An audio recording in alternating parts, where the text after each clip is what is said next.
Pas d'aide, parce que je ne crois pas à l'aide en réalité. Et pour répondre à notre jeune frère, notre cadet, capitaine Traoré, président du Faso, l'Afrique, les chefs d'État ne sont pas venus ici pour mendier. Tout comme nous n'allons pas ailleurs pour tendre la main. Nous travaillons pour un partenariat d'égale dignité entre les peuples. C'est le même discours qu'on tient à Dakar, ici à Saint-Pétersbourg ou à Washington. Donc je pense que le combat de l'Afrique est d'abord un combat pour la dignité. Et ce combat, il transcende les générations. Je suis très heureux, moi, d'être à côté du président Museveni ou du président Denis Sassou Nguesso, qui ont été pour l'un des combattants de la liberté, pour d'autres, des modèles de résilience. Et chaque génération a son combat à mener. Le nôtre, c'est de combattre d'abord le monde, qui est en train de gangréner notre continent. Mais aussi, c'est de travailler pour le développement de notre continent. Mais si on y regarde de très près, pourquoi l'Afrique en est à cette situation? C'est justement le poids de l'histoire, l'héritage de l'esclavage, de la colonisation, qui se poursuit à travers des manifestations de néocolonialisme et à travers l'injustice du système que nous combattons au quotidien. Nous avons demandé la réforme du système des Nations Unies. Nous avons demandé la réforme de la gouvernance mondiale qui, aujourd'hui, conditionne la vie de nos États. Il faut une petite pause. Idrissa Diallo Misiki, je pense qu'il est là dans un commentaire, commentaire Makodo. Idrissa Diallo, je pense que la dernière fois, Kadi, je m'étais adressé à toi. Aujourd'hui, je ne vous vois pas. Et ce n'est pas dans mes habitudes, arrête tout goal direct pour répondre à quelqu'un. Mais c'est parce que j'ai du respect pour toi, cher frère. C'est que Maki a dit, en Awoudi,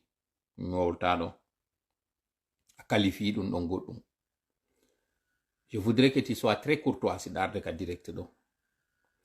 Et si tu apportes des démentis à ce que quelqu'un a dit, apporte les preuves. Je t'en supplie. Comme j'ai dit, il fallait qu'il y ait aux listes, ils vont être bannis de ce direct. Je suis pour la liberté de l'expression. Nous le sommes ici. Voilà pourquoi, malgré tout, au point de vue on ne t'a jamais attaqué ici. D'ailleurs, j'ai pris l'aimabilité de te répondre. Ce que je ne fais pas, tout simplement parce que je tiens à toi et je compte sur toi pour être courtois. Makki ko wi konko gonga. Preuve non ko wi konko gonga. Ça fait bientôt 5 ans lagin Afrique, faut hino bata de fi hebugol 2 sièges à l'ONU. C'est le combat qu'ils sont en train de mener. Mi fala ya accu konda e wadde do kon, parce que sinon tu continues dans ce sens, tu seras bloqué ici. Mi fala kanon non. Et c'est le dernier avertissement, je prends tout le monde à témoin que c'est la dernière fois. Je suis pour la contradiction, mais je ne suis pas pour la désinformation. Et je ne suis pas pour la discourtoisie. D'accord? Voilà. Genti to den do ko yewtuno pour la cohérence de ce qu'il fait. Parce que dun do nde yewtere makko do o jaabi ke kanyum Ibrahima Traoré mi jaaboto non joni kanyum kadi Ibrahima Traoré à travers l'histoire, à travers kadi kay propos ji woldi mi wadanay no révélation ko hombo winde discours makko. Mi do andi yimbe ara non go inna do joni tola angida andi ay ko FBI on jogaki. Si dengal to wi hakkil soray ko wadi simi inni on fo no andi Putin. Yo Ibrahima Traoré tawdo ko payku hankin do yo immo ara jodo ka tribune do e hore be kotirabe makko do fo yewta ko yewti do kon no wodi kaw tippi discours on kadi fi on wawu non andude moƴƴa windudo mom yeti ke on ya des choses qui l'ont trahi ka der discours makko der ton piji di o woli tawdi din di ala fondement puisque non di ala fondement yiltito den do e logique makko on kanko Macky Sall ko yewti do kon yiltotoɗen en 2022 fewndo tawno ko kanko ardino union africaine on fewndo yawno ka tribune des nations unies fewndo woɓɓe wonno widemo ko lakke ko o vale ko ala ko wona e wowlede ko wonno o wowluno on tuma o yewti ka tribune des nations unies. Conjoncturel. Je suis venu porter le message d'un continent déterminé à travailler avec tous ses partenaires dans une éthique relationnelle de dialogue confiant et de respect réciproque. Je suis venu dire que l'Afrique a assez subi le fardeau de l'histoire. Koko woni wolde ɗo ko nun sendi nde yewtere makko ɗo e kañum Ibrahima Traoré ko woli kon tuma o inni wonde makko histoire on Afrique no waɗi ni no woni afan men waɗi ko nun sendi ɗum ɗo puisque nanen antika commentaire ma a wii yewtere nde kañum Ibrahima Traoré wowli nde a yiɗi nde et après tu viens pour dire oɗa ko woli kon c'est faux. Et dire à un moment donné il faudrait qu'on soit cohérent. Ne déteste pas le joueur, déteste le jeu. Donc, ne t'attaque pas à la personne, attaque-toi à l'idée de la personne. C'est un conseil que je te donne, mon frère. Qu'elle ne veut pas être le foyer d'une nouvelle guerre froide. Fewndo waɗuno discours makko mi yeetino en entre les lignes minni ko woni wiide ɗo o faalaka e Afrique wono foyer d'une nouvelle guerre froide. Hande ɗo ko ɗum wonni. Ça, il a dit ça mois de septembre 2022. Bientôt un an ka waɗi nde yewtere makko ɗo. Fewndo on tuma hari dami ba ittaka hari on tuma kanko Ibrahima Traoré hari mo muytude tetin ka nder kasenji. Mais évidemment goɗɗo wilan ɗo joni duuɓi makko ɗin killa 34 ans ça se montre ko ɗum waɗi si Allah o nelata goɗɗo jonnali mo juuɓi 50 ko ɗo woni kelle fuye ɗimmo woodi nelaɓe ɓen tawɓe annabaku maɓɓe ngon feñuno ado 50 o tawa e maɓɓe annabi Isa kono yi annabi Isa tawno finalement ko ma o ƴerta ko ma o ƴawya ka dow luttuɓe ɓen fof nabi annabaku muɗum ngun ɗo haalanni ko ɓe tawata 50 on hari timmi. Donc c'est pas pour rien sagesse on ko terlen ɗon heɓoto ko paykunta o anda ko woni wade sey ko toure en kadi ko ɗum waɗunoɗo fewno ɓe ƴetti laamu ngun kanko kadi hari ko sifa ɗi duuɓi ɗo o jogino tappugol ɓernde wowla ko faala waɗa ko faala c'est bien beau mais jentitoɗen noon yewtere diplomatique nde kanko nde o wannode mais plutôt un pôle de stabilité et d'opportunité ouvert à tous ses partenaires sur une base mutuellement bénéfique. Je suis venu dire que nous n'ignorons pas l'Afrique des problèmes qu'il faut pacifier et stabiliser. Mais je suis également venu dire que nous avons aussi l'Afrique des solutions avec ses 30 millions de kilomètres carrés, ses ressources humaines, plus de 60% des terres arables du monde, ses richesses minières, forestières, hydriques et énergétiques. Oui, nous avons l'Afrique des solutions, avec des gouvernements à la tâche, au quotidien, une jeunesse vibrante qui innove. Camarade. Voilà. Yafo ɗo lanɗo mi waɗa yewtere nden ɗo e français mi yewtamo kanko Ibrahima Traoré. Mon colonel, c'est avec beaucoup de lyrisme que nous avons écouté votre discours très courageux. Certes, un ton de vérité qui inspire, un discours qui est resté dans les annales, qui a fait vraiment le tour des réseaux sociaux hier. Vous n'êtes pas à votre première, vous l'aviez fait encore lorsque vous étiez inspiré de Sankara, pour parler d'ailleurs. L'objectif qui était celui visé ce jour-là a été atteint. C'est-à-dire que vous avez pu attirer l'attention sur vous pour que certains même pleurent dans leur réaction en disant « Enfin, Thomas Sankara est revenu de sa tombe ». C'est bien. Et justement, quand vous avez fait votre discours à la fin, vous dites, d'ailleurs, vous dites dans votre discours qu'un peuple qui n'assume pas qui est un esclave qui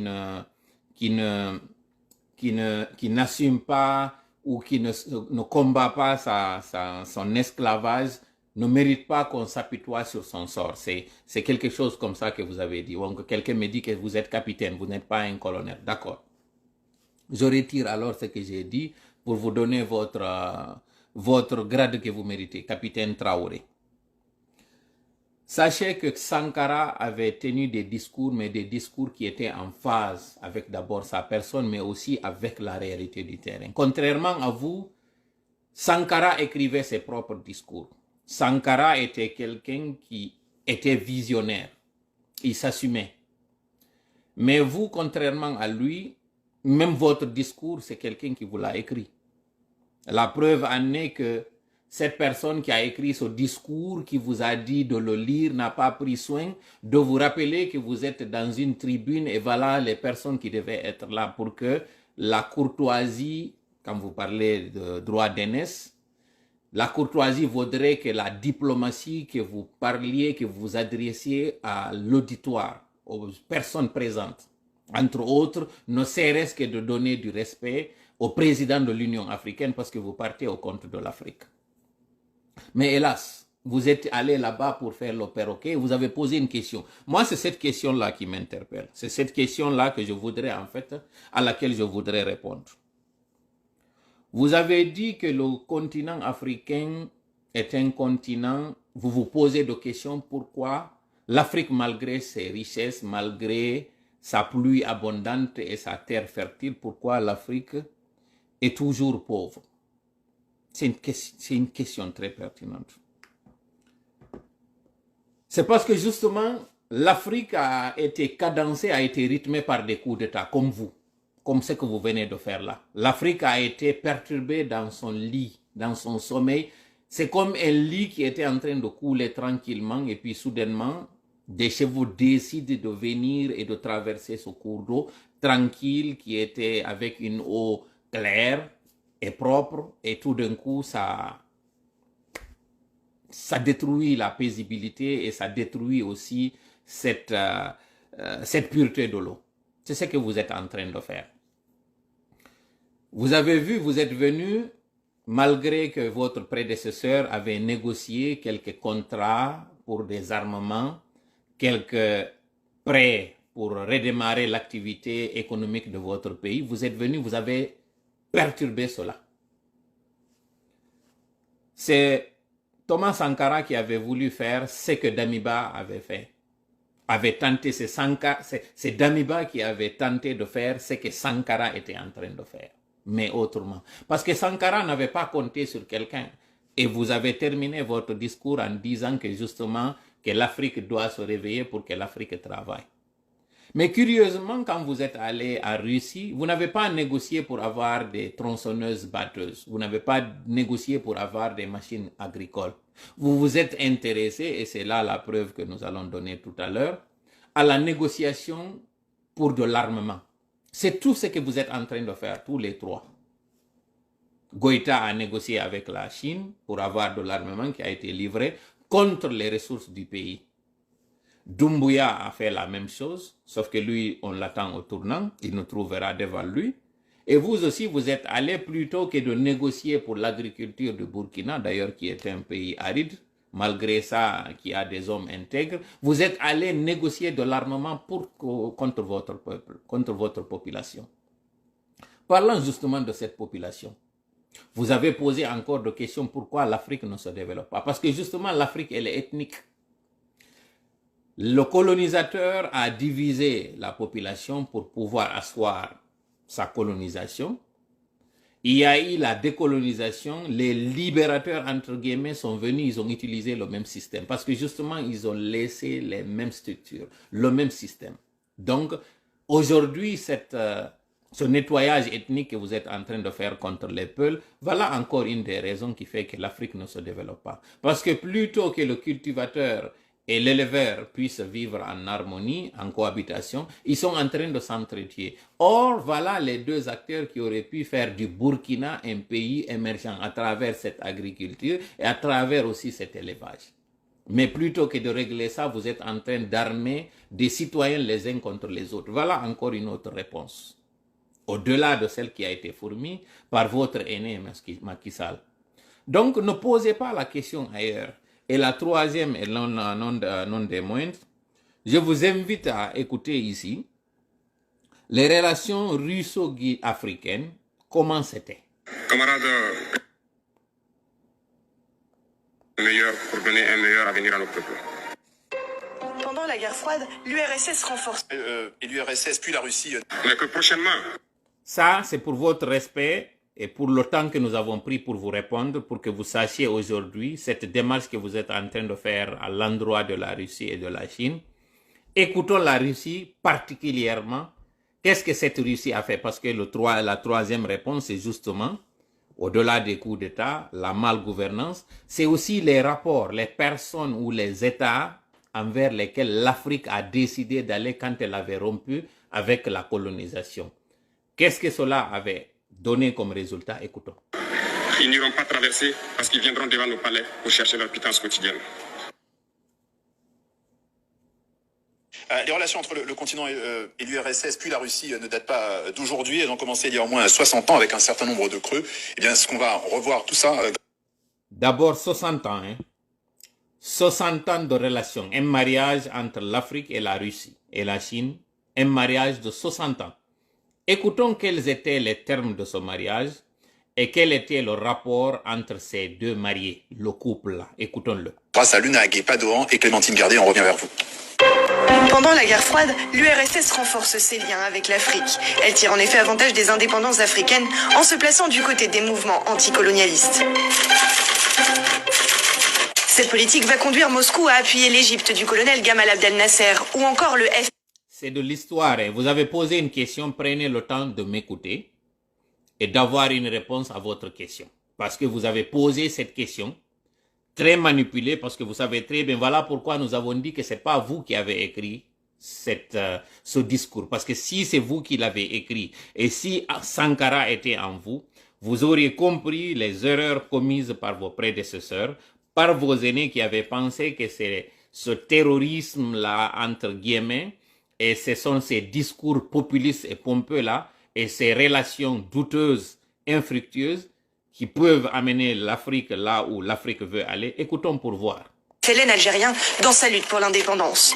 Le Kremlin s'affiche également comme un fort soutien du Congrès national africain de Nelson Mandela. Même chose pour l'Angola et le Mozambique, où les mouvements armés sont soutenus militairement. L'influence du bloc ne s'arrête pas là, elle s'étend partout sur le continent. Le Sénégal, la Guinée et le Mali, pour ne citer que, n'hésitent d'ailleurs pas à afficher leur soutien à Moscou. Mais son intervention n'est pas qu'économique et militaire, elle est aussi idéologique. Nouvelle décennie, nouvelle ère, l'arrivée au pouvoir de Boris Eltsine, premier président non communiste, sonne le glas des relations entre la Russie et l'Afrique. La Fédération de Russie disparaît progressivement du continent, ses yeux se tournent désormais vers les États-Unis, l'Europe et la Chine. Fin des années 90, avec l'arrivée au pouvoir d'un certain Vladimir Poutine, la Russie entame son grand retour en Afrique et annule sa dette. Écoutez très bien la chronologie, ce qui s'est passé entre l'Afrique et l'URSS, avant que ce soit la Russie actuelle. À l'époque, c'était tout un continent, c'était presque un continent, parce qu'aujourd'hui, il y en a qui disent c'est d'abord honteux que tout un continent se déplace pour aller voir un pays. C'est vrai. Mais il faut rétablir les choses que la Russie, c'était tout un continent avant qu'elle ne chute. Profitant de l'impopularité croissante des Occidentaux et particulièrement de la France sur le continent, la Russie s'est imposée en Centrafrique et au Mali, où le groupe paramilitaire Wagner protège aujourd'hui les pouvoirs en place en échange d'un accès aux ressources minières notamment. En 2019, le premier sommet Russie-Afrique à Sochi a sans doute marqué le point d'orgue de cette entente retrouvée. Une entente que Vladimir Poutine espère de nouveau afficher lors de cette seconde édition à Saint-Pétersbourg. Cyril Brett, la zone d'influence. Voilà. Ça, je vais commenter ça tout à l'heure. Vous allez comprendre. Quand on a dit tout à l'heure que ce n'est pas lui qui a écrit le discours, ne soyez pas pressés. Tout ce que nous vous dirons, vous allez avoir des preuves de ce que nous disons, même si ce ne sont pas des preuves tangibles, c'est-à-dire physiques et touchables, mais une logique à ce que nous avançons. L'influence de la Russie de Vladimir Poutine sur le continent africain est-elle comparable à celle de l'ère soviétique ?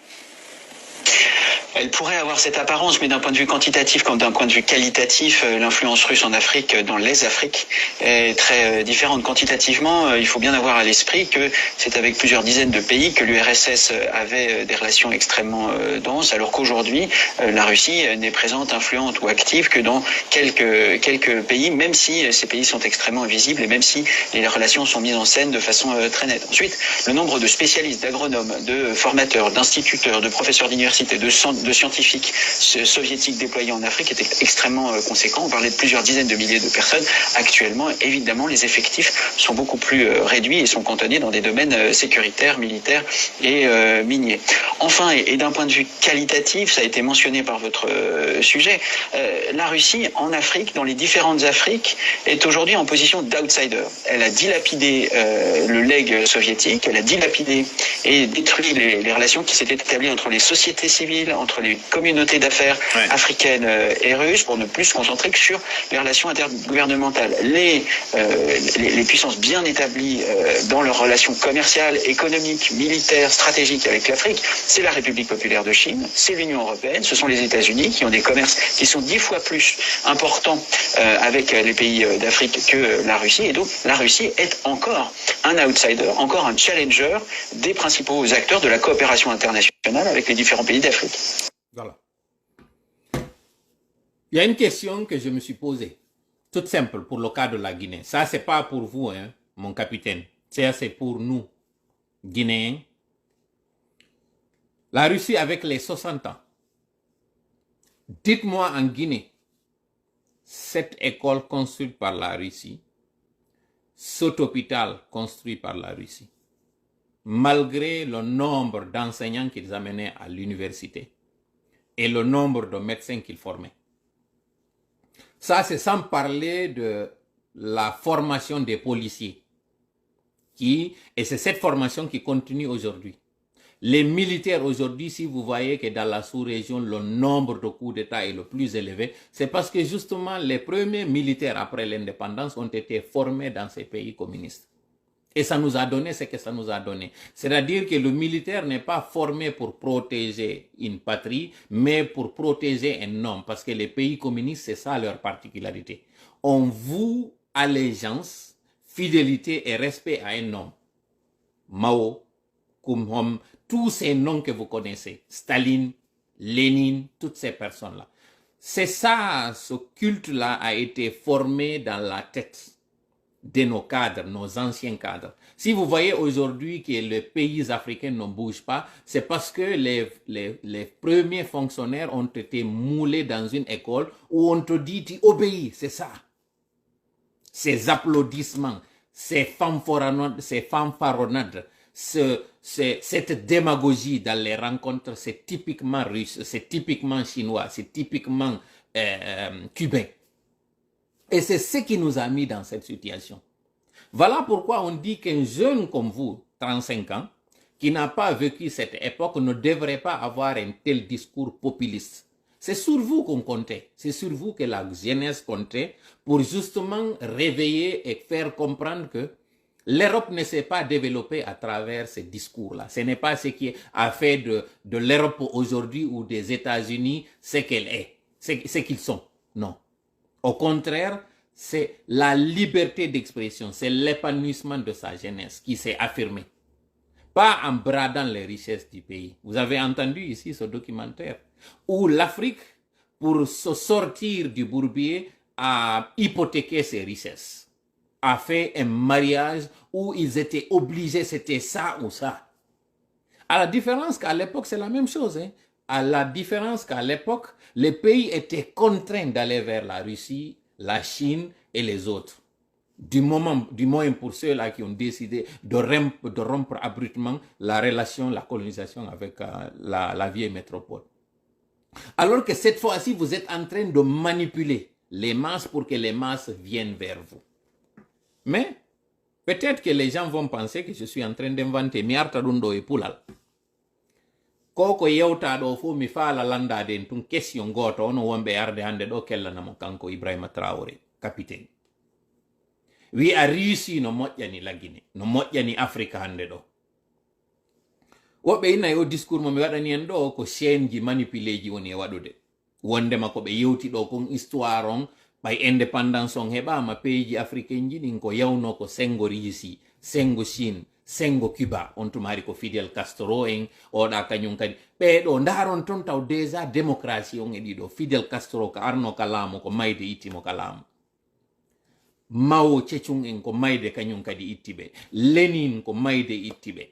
Stalin ko mayde ittiɓe ɓeɗo fof ko ari jooɗi ka laamu hande kadi kamɓe démocratie ala justement noon ay indépendance on waɗi wano lagine par exemple no seedirno noon e France ndaare ɗo yer 2 ans woy 3 ans 4 ans waɗuno koy après 58 hendiɗen indépendance Mali et Sénégal en 1960 et 61 Côte d'Ivoire je pense que 62 terlen wanno ɗon yer